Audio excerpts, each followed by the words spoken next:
This time, we're diving into every single king of Joseon. I've gathered all the shorts in one place, so whether you're working, chilling, or even falling asleep, Korean history will flow straight into your head. Ready? Let's begin. What if a king saved his country in war, only to be cast out as a traitor? Gwang Hae-gun of Joseon led as crown prince during the Imjin War, keeping the kingdom alive when his father fled. As king, he rebuilt a ruined land, reformed taxes with the Daidong law, and balanced dangerously between Ming and the rising Qing. Yet his harsh treatment of rivals and the Queen Dowager made him hated. Was Gwang Hae a genius diplomat and reformer, or the fallen king history refused to forgive? What if a king seized the throne promising justice, only to bow in humiliation before a foreign emperor? King Injo of Joseon rose to power in a coup, but his reign was marked by war and disgrace. He clung to Ming, enraged the rising Qing, and brought Joseon into the nightmare of the Manchu invasion. At Samjeondo, he knelt before the Qing emperor in surrender, a moment seared into Korea's memory. Was Injo a defender of loyalty, or the king who doomed his nation to shame?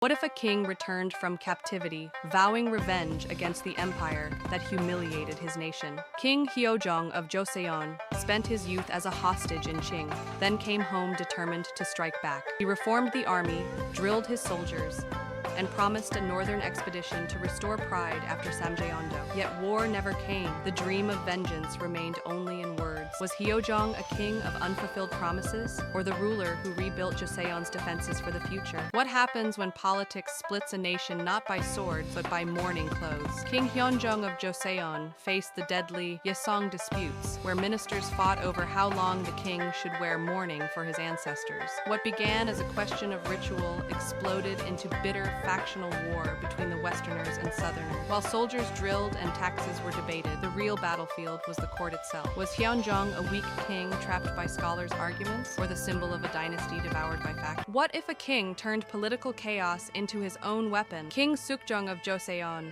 ruled during an age of vicious factionalism, but instead of being crushed, he mastered it. He staged dramatic hwanguk, flipping power from one faction to another, purging rivals and rewarding allies. While ministers lived in fear, Sunjong expanded the Daidong law and dealt with famine relief. Was he a tyrant who toyed with his court, or a cunning ruler who proved the throne was stronger than any faction? What if a king's crown sat heavier than his own health could bear? King Gyeongjong of Joseon inherited the throne, but spent much of his short reign sick and powerless. While he lay in weakness, the Soron and Noron factions tore the court apart, one demanding his brother be heir, the other resisting with fury. Within 4 years, Gyeongjong was dead.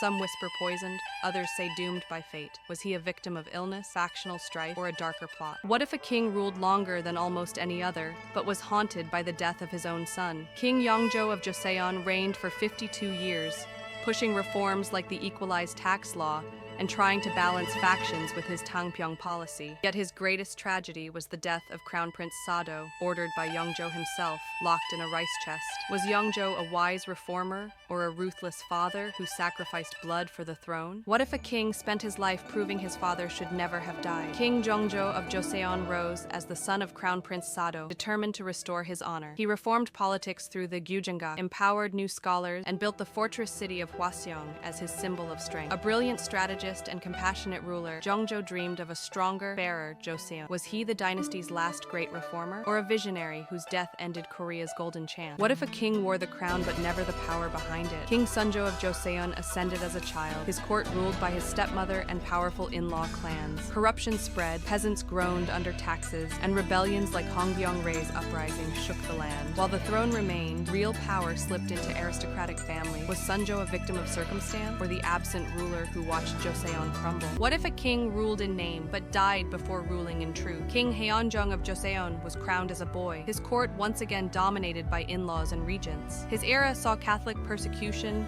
corruption, and uprisings, while the throne remained silent. Dead at 22, Haeonjong left no chance to change history. Was he simply another victim of factional rule, or the lost potential of a young king?